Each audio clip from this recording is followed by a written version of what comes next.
Bienvenidos amigos a este videocassette en el cual estudiaremos de manera rápida y concisa el principio de funcionamiento de los transistores. En la electrónica moderna, el transistor es una pieza fundamental para la construcción de diversos circuitos. Lo podemos encontrar desde en un simple receptor de radio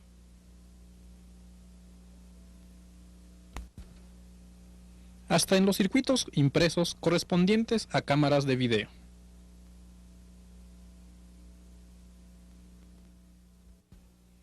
¿Qué es lo que hace tan importantes a los transistores? Si recordamos, hace algunos años todos los circuitos electrónicos se construían a base de válvulas de vacíos, los famosos bulbos. En la actualidad, estos han sido sustituidos por circuitos semiconductores, que son más eficientes y de menor tamaño. Aquí podemos hacer una comparación rápida de las dimensiones de estos dispositivos, las válvulas de vacío y los transistores. El ahorro de espacio es obvio. Hasta ahora hemos mencionado un par de veces la palabra semiconductor, pero ¿qué significa esto? Podemos decir que en la naturaleza existen dos tipos de materiales, los conductores y los no conductores. La diferencia fundamental entre ambos es precisamente la capacidad de conducir la corriente eléctrica. En los metales, la resistencia que presentan es extremadamente baja, lo que permite grandes flujos de corriente. Sin embargo, en los no conductores, la resistencia es muy alta y no permiten flujo de corriente. Sin embargo, los semiconductores pueden comportarse de ambas formas, dependiendo de su conexión. Por ejemplo, tomando este sencillo diodo, si nosotros lo conectamos de cierta forma, se comporta como un conductor. Sin embargo, el mismo dispositivo, conectándolo de otra forma, funciona como un aislante. Esto se debe a que el diodo está construido en base a un par de materiales semiconductores, un material de silicio tipo P y un material de silicio tipo N. Reciben estos nombres dado que el material tipo P tiene un exceso de carga positiva y el material tipo N tiene un exceso de carga negativa. Entonces, conectando terminales a ambos extremos, tendremos la siguiente situación. Si lo alimentamos con la polaridad que se muestra, el positivo al material N y el negativo al material P, las cargas positivas se ven atraídas hacia el extremo negativo y viceversa. Esto crea una zona en la unión de los semiconductores P y N en la que no hay presencia de cargas y se vuelve aislante, por lo que la corriente a través del dispositivo es cero. Si invertimos la polaridad, sin embargo, las cargas positivas del material P son atraídas hacia la terminal negativa y las negativas del material N son atraídas hacia la terminal positiva, estableciéndose una corriente dentro del dispositivo, lo que permite el flujo de carga y la presencia de una corriente.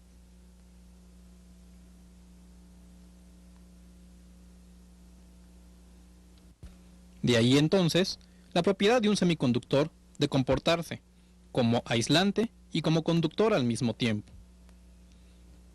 ¿Por qué se dice esto? Porque tanto diodos como transistores están construidos a base de los mismos componentes, un semiconductor de silicio. Veamos ahora la estructura de un transistor. Como puede apreciar en esta figura, un transistor por dentro es una unión de materiales semiconductores. Un material P rodeado por dos materiales N, en un caso, aunque existen transistores en los cuales se tiene un material N rodeado por materiales P.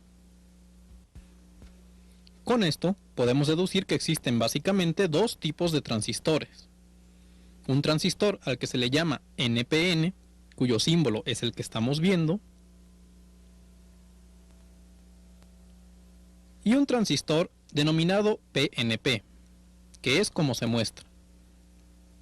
Como puede ver, ambos símbolos son prácticamente idénticos, pero varía la dirección de la flecha en una de sus terminales.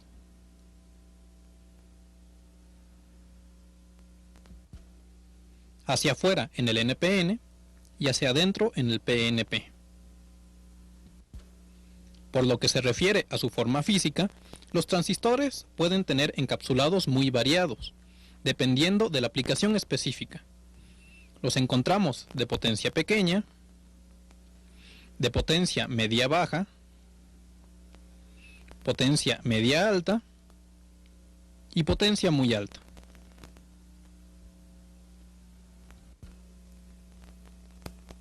Veamos ahora cómo funciona un transistor. Recordemos, la estructura interna consiste en 3 capas de semiconductor.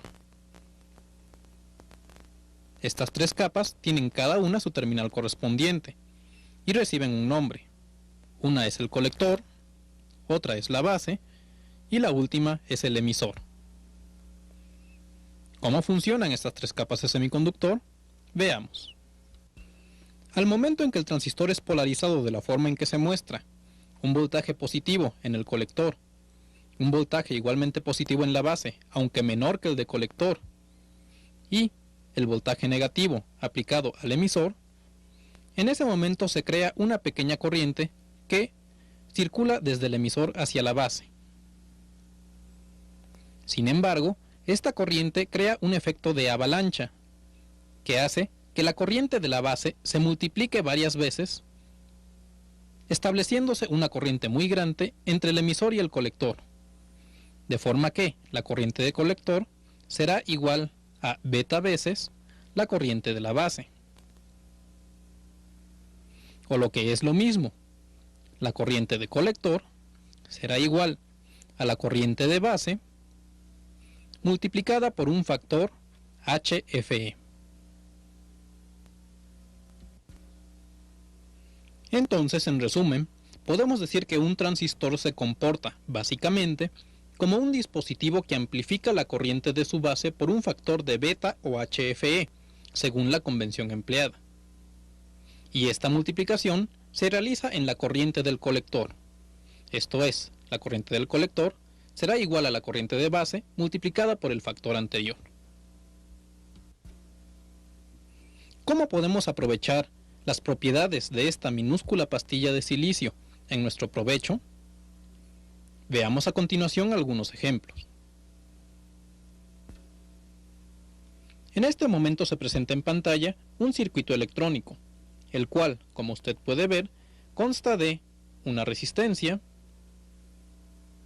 otra resistencia en el colector y un transistor. Este circuito está siendo alimentado por una fuente de voltaje directo. Y en la base del transistor se está alimentando un voltaje de AC, con una forma senoidal, como se muestra en este momento. Si tomamos un osciloscopio y medimos la señal que hay a la entrada del transistor y la señal que hay en su colector, podremos ver lo siguiente. En la parte superior tenemos la señal de entrada. Puede notar la poca magnitud que tiene. Sin embargo, en la parte inferior se muestra la salida en el colector del transistor. Es notable la amplificación que ha sufrido la señal. Por tanto, y conectándolo de esta forma, un transistor nos puede servir como un amplificador de señal, ya que para una entrada pequeña obtenemos una salida relativamente grande. El grado de amplificación dependerá de las resistencias empleadas. Tomando en cuenta lo anterior, podemos realizar una gráfica en la cual veamos el comportamiento de la corriente de la base contra la corriente del colector. Cuando la corriente de base es igual a 0, la corriente del colector también será igual a 0. Si la corriente de base crece ligeramente, la corriente de colector crecerá, pero en una magnitud superior. Y este comportamiento se mantiene durante un buen trayecto de la gráfica. Note cómo para incrementos pequeños de la corriente de base hay incrementos grandes de la corriente del colector. A esta zona de comportamiento lineal se le conoce como zona de amplificación. Pero si seguimos aumentando la corriente de base, comenzará a aparecer una ligera discontinuidad, en la cual, para aumentos considerables de la corriente de base, la corriente de colector ya no cambia con la misma proporción que antes. Llegar a un punto tal que la corriente de base puede crecer mucho y sin embargo la corriente de colector será siendo prácticamente del mismo valor. A esta zona se le conoce como punto de saturación. Entonces podemos localizar fácilmente dos zonas características en la curva de comportamiento de un transistor: la zona de amplificación y la zona de saturación. Cada una se emplea para objetivos distintos. La zona de amplificación sirve precisamente para manejar señales lineales y la zona de saturación sirve para utilizar al transistor como interruptor. Lo veremos con más cuidado a continuación. Supongamos un circuito como el que se muestra, en el cual tenemos un transistor, un interruptor que servirá para encender el circuito, un voltaje de alimentación de 9 volts, obtenido por una batería,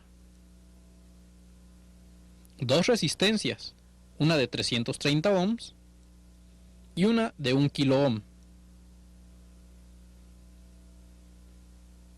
un transistor del tipo NPN y un diodo emisor de luz.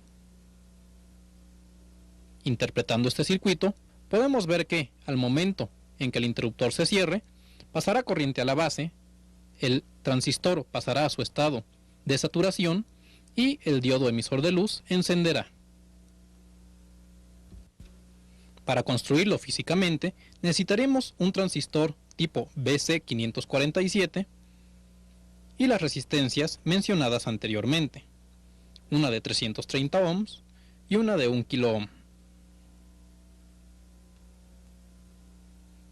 La disposición de terminales del transistor BC547 es como se muestra. La primera terminal es el colector, a continuación la base y finalmente el emisor. Aquí tenemos el circuito construido en una tablilla protoboard. En los buses superiores encontramos los voltajes de alimentación, el positivo en la parte inferior y el negativo en la parte superior. Si seguimos la trayectoria de este cable, podremos ver que conecta hacia el interruptor.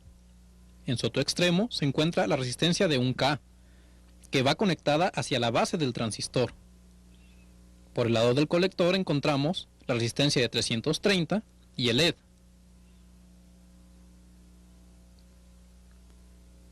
Por tanto, en el momento en que nosotros presionemos el interruptor, el LED se encenderá, tal y como se había previsto. Esta es la aplicación del transistor como interruptor. Entonces, ya vimos que un transistor puede funcionar simultáneamente como amplificador o como interruptor, dependiendo de la aplicación específica. La pregunta sería, ¿un transistor tipo PNP funciona de igual forma? Vamos a comprobarlo. Para ello tenemos exactamente el mismo circuito que construimos para comprobar el comportamiento del transistor NPN. Pero ahora, como pueden notar, la batería ha sido invertida.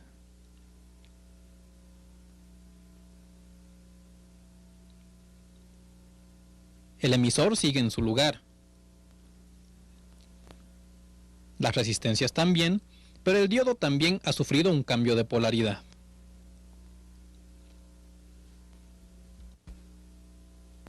Entonces vamos a comprobar experimentalmente que se cumplan las condiciones que teníamos en el circuito anterior. Al momento de cerrar el interruptor, la corriente debe circular a través de la resistencia y encender al LED. Para hacer este experimento utilizaremos el transistor BC557 y las mismas resistencias del caso anterior. La disposición de terminales del BC557 es la que se muestra, idéntica a la del transistor que utilizamos en el caso anterior. Aquí tenemos al BC557 conectado ya dentro del circuito. Como ve, se trata exactamente de los mismos componentes y la misma disposición.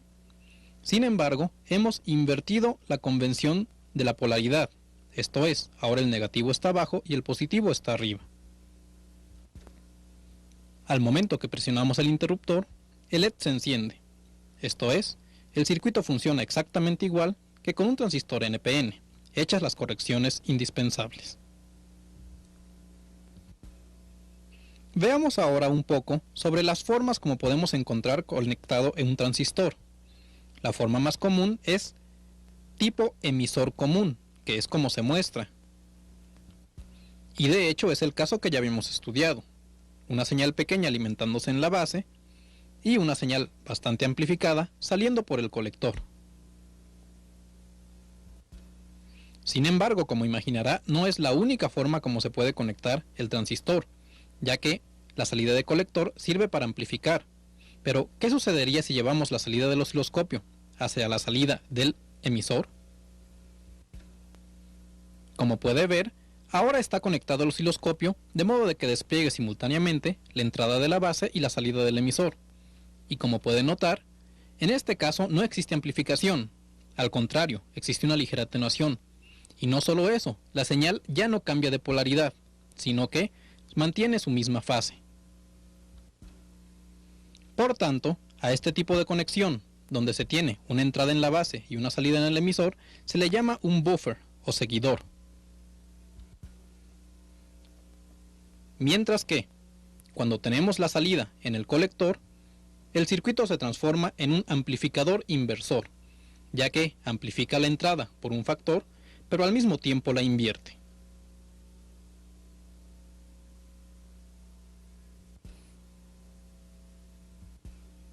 Veamos ahora otra característica interesante de los transistores, la que se refiere al voltaje casi constante que existe entre su base y su emisor. Para hacerlo, vamos a construir este circuito, que como ve es exactamente el mismo que hemos venido trabajando, pero hemos retirado el interruptor. Y vamos a medir el voltaje existente entre la base y el emisor. Dependiendo del material de que esté hecho y del modelo específico, vamos a encontrar que el voltaje entre base y emisor por lo general oscila entre 0.7 volts y se mantiene prácticamente sin variación. Esto puede ser aprovechado de diversas formas, como por ejemplo, utilizar el transistor como un regulador de voltaje. Aquí tenemos armada de forma física el circuito propuesto. Note la presencia de la resistencia de 1K en la base y la de 330 ohms y el LED en el colector. Entonces, si medimos el voltaje existente entre la base y el emisor, encontraremos que es un valor muy semejante a 0.7 volts, ligeramente superior, 0.785. Sin embargo, se encuentra dentro de los parámetros establecidos. Y este valor se conserva así, de forma casi independiente de los componentes utilizados.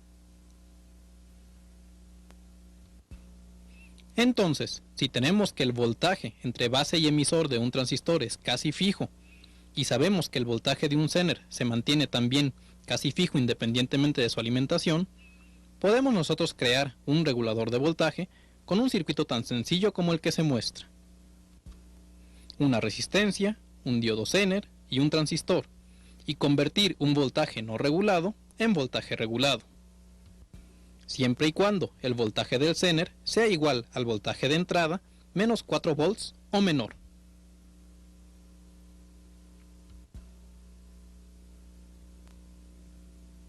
Vamos a hacerlo de manera física. Para tal efecto hemos conectado un voltaje no regulado a la entrada del transistor, tal y como se ve. También hemos colocado el transistor como regulador, la resistencia de 330 y el diodo Zener, que por el momento no está conectado. Y al final, a la salida del transistor, hemos colocado una resistencia de carga. Entonces, como puede ver en el diagrama de osciloscopio, a la entrada del conjunto tenemos una señal bastante ruidosa. Al momento que conectamos el diodo Zener y tomamos la salida del transistor, encontraremos un voltaje perfectamente regulado, prácticamente sin variación. Entonces, con tres simples elementos, una resistencia, un diodo Zener y un transistor, hemos creado un regulador de voltaje. Vamos a verificar que también funciona nuestro regulador, y para ello hemos colocado el circuito tal y como se muestra, aunque cambiando de transistor y poniendo uno de mediana potencia. A la entrada del transistor estamos alimentando el voltaje que se muestra, y su salida está siendo monitoreada por este otro multímetro. Entonces, si aumentamos súbitamente el voltaje de entrada, podemos ver que la salida se mantiene prácticamente invariante. Y no importa que volvamos a subir o a bajar la entrada de voltaje. El voltaje regulado se mantiene prácticamente sin variación. Entonces nuestro regulador funciona adecuadamente. Como puede ver, es un circuito realmente sencillo y efectivo. Vamos a construir ahora un circuito en el cual explotaremos las propiedades que tiene el transistor de funcionar como interruptor, un inyector de señales tipo mosquito. El circuito que vamos a construir se muestra en este momento. Puede ver que se trata de dos configuraciones perfectamente simétricas, basadas en dos transistores, dos condensadores y 4 resistencias, dos de un valor y dos 10 veces más alta. A este circuito se le conoce como oscilador de dos transistores y funciona aprovechando la carga y descarga alternada de los condensadores incluidos, por medio de los transistores. Entonces, y como los condensadores se van cargando y descargando alternadamente, los transistores también se van encendiendo y apagando uno después de otro y viceversa. Si ahora tomamos la señal en el colector de cualquiera de los transistores, encontraremos que a su salida tendremos una señal cuadrada. Estos son los materiales con los cuales construiremos el circuito en cuestión. Una jeringa perfectamente empacada y esterilizada de 10 centímetros cúbicos, dos resistencias de 10 kiloohms, dos resistencias de 100 kiloohms, una pequeña placa de circuito impreso, dos condensadores, dos transistores, cable para conexión, un par de tachuelas, una dona de plástico y un globo. Lo primero que debemos hacer, y por razones de seguridad, es retirar la aguja de la jeringa. A continuación, vamos a lijar perfectamente la entrada de la jeringa hasta el punto en el que pueda entrar libremente una batería tamaño AA. Después, vamos a armar el circuito impreso, para lo cual tiene perfectamente especificados en la parte de componentes las partes que deben ir en cada lugar y su polaridad específica. Aquí tenemos el circuito ya armado. Note la posición correcta de los transistores. También vea cómo debe ir soldada esta tachuela. Aquí tenemos una vista desde el lado de soldaduras. Note que está perfectamente fija al resto del circuito. En la parte frontal de la jeringa debemos practicar dos orificios, para por ahí pasar un par de cables que serán los que conectarán el circuito con el exterior. Una vez hecho esto, introducimos el circuito dentro de la jeringa.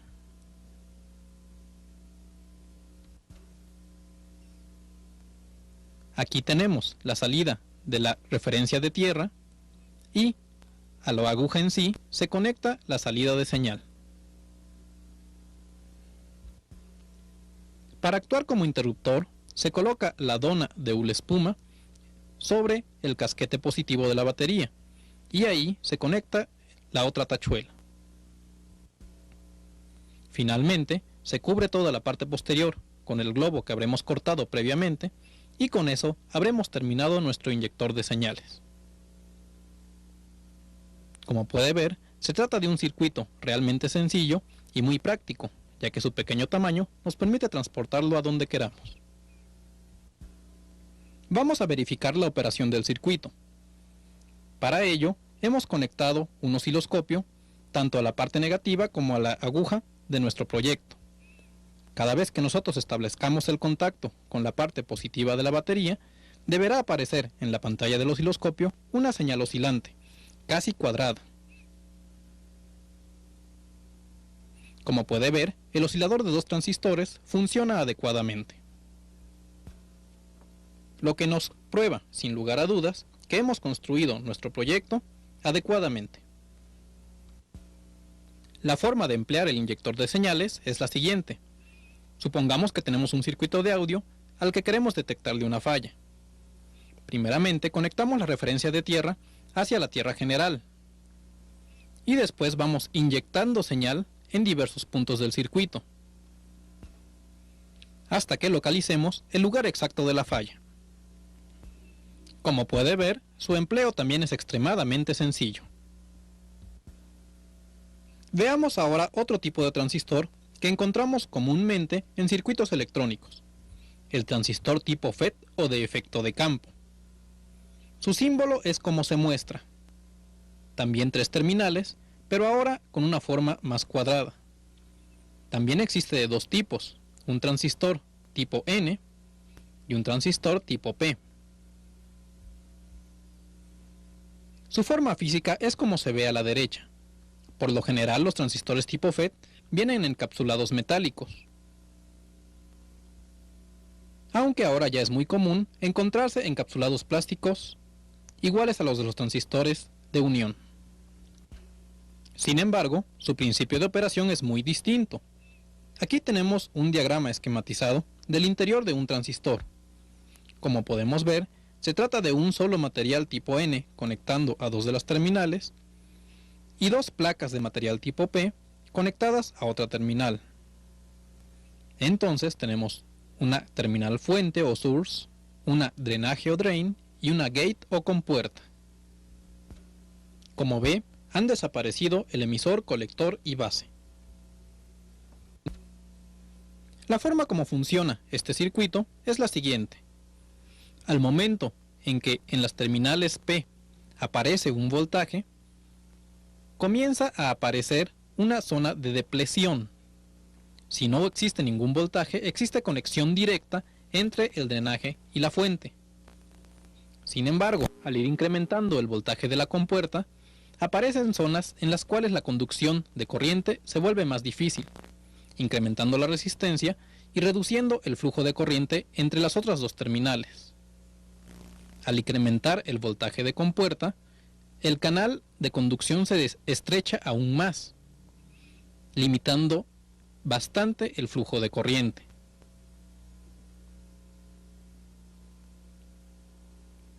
Y si aumentamos aún más el voltaje de compuerta, llega a un punto en el cual se forma una capa completamente no conductora y ya no existe ninguna circulación de corriente entre el drenaje y la fuente. A este tipo de transistores FET se les llama transistores de depleción. ¿Por qué este nombre? Porque en transistores tipo FET existen 2 tipos dentro de cada categoría. Existen los transistores de depleción y los transistores de enriquecimiento. Ambos trabajan con principios completamente opuestos. Veamos ahora cómo trabaja un FET de enriquecimiento. Tenemos exactamente la misma estructura, en la cual tenemos un drenaje, una fuente y nuestras 2 piezas semiconductoras correspondientes a la compuerta. Sin embargo, en el FET de enriquecimiento, la condición normal de 0 volts en la compuerta es no conducción entre el drenaje y la fuente. Conforme vamos aumentando el voltaje en la compuerta, esa zona de no conducción se va empequeñeciendo, permitiendo en un momento dado el flujo de electrones entre la fuente y el drenaje. Al crecer aún más el voltaje de compuerta, el canal se hace cada vez más grande, permitiendo el paso de más electrones. Y llega un punto en el cual el voltaje de compuerta es lo suficientemente alto como para que exista conexión directa entre el drenaje y la fuente. El flujo de electrones en tal caso es máximo. Con todo lo anterior, podemos también crear una gráfica que nos relacione el voltaje de compuerta con la corriente de drenaje. Como podemos ver, a un voltaje de compuerta 0 corresponde una corriente 0. Al ir subiendo el voltaje de compuerta, comienza a crecer la corriente de drenaje. Y este comportamiento se mantiene durante buena parte de la trayectoria, de forma lineal. A pequeños incrementos del voltaje de compuerta corresponden grandes incrementos de la corriente de drenaje. Sin embargo, al igual que el transistor común, llega un momento en que la gráfica se vuelve no lineal y en el cual ya no existe una relación directa entre los voltajes de compuerta y la corriente de drenaje. Y al igual que en el transistor común, existe un punto de saturación en el cual no importa cuánto incrementemos el voltaje de compuerta, la corriente de drain crecerá relativamente poco.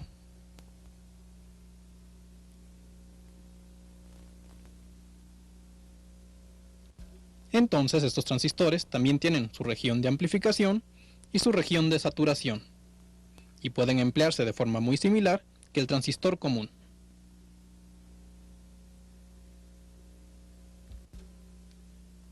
¿Qué ventaja representa el FET en comparación al transistor común? Pues bien, el transistor de efecto de campo tiene algo que lo hace muy especial para aplicaciones como la que podemos ver en este momento. Si nosotros conectamos a la compuerta del transistor un dispositivo de poca potencia, dada la enorme impedancia que existe entre la compuerta y el drenaje, prácticamente el transistor no le pide nada de potencia al circuito de entrada. Por tanto, las principales aplicaciones de los transistores tipo FET está en la amplificación de señales de muy baja potencia, antes de pasar a amplificadores más convencionales. En este caso, el FET está empleado como un preamplificador. Existe un tercer tipo de transistores, el transistor MOSFET o FET de semiconductor de óxido metálico. Su símbolo es como se muestra, y también existe en dos versiones, canal N y canal P. Su forma física es bastante similar a la de los transistores convencionales, aunque un punto que los identifica de inmediato es la presencia de un blindaje metálico en sus terminales. La razón de este blindaje es para evitar que sean dañados por cargas electrostáticas. Aquí se muestra un diagrama esquematizado del interior de un transistor de efecto de campo tipo metal óxido semiconductor, un MOSFET. Como puede ver, también tiene tres terminales, dos de ellas conectadas a bloques de material tipo N y una de ellas conectada a un canal existente entre ambos bloques. Sin embargo, existe un aislante entre la terminal de compuerta y el material P. Este aislante está hecho de óxido de semiconductor, de ahí su nombre. La forma como trabaja este dispositivo es la siguiente. Cuando se aplica un ligero voltaje a la compuerta, comienza a aparecer un canal de comunicación entre ambos bloques de material tipo N. Si seguimos incrementando el voltaje de la compuerta, crecerá el túnel existente entre estos terminales, hasta llegar a establecerse una comunicación total entre ellos, permitiendo el flujo de corriente desde el drain hasta el source o viceversa. Por supuesto que si vamos disminuyendo el voltaje de la compuerta, este túnel comienza a desvanecerse hasta desaparecer por completo. Esta es, a grandes rasgos, el principio de funcionamiento de los transistores tipo MOSFET.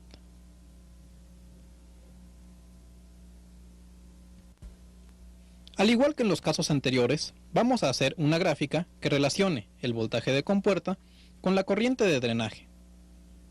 Como podrá suponer, el comportamiento es muy similar al de un transistor tipo FET típico. La gran diferencia que existe entre un FET y un MOSFET es que mientras el primero tiene una resistencia entre compuerta y drain de millones de ohms, el segundo tiene una impedancia de cientos de millones de ohms, lo que lo convierte en un dispositivo de bajo consumo de potencia.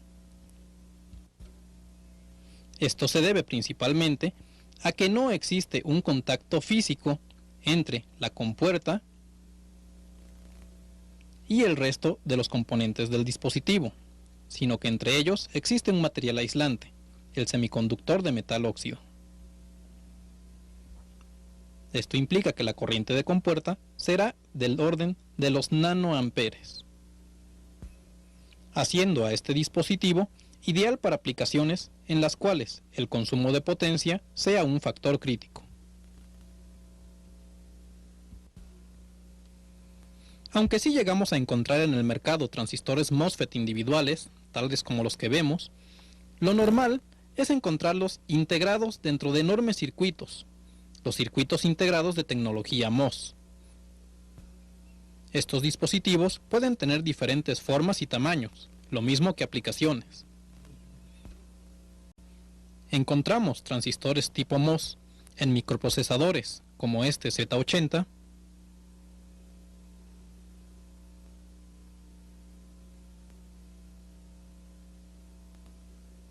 en microcontroladores como este CXP5058,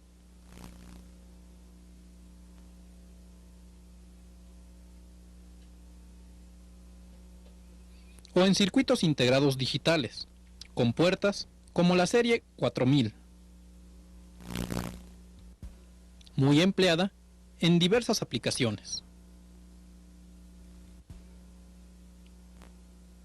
Estos circuitos se reconocen fácilmente por la presencia del blindaje en sus terminales, además de su terminación 4XXX, que es lo que identifica su función.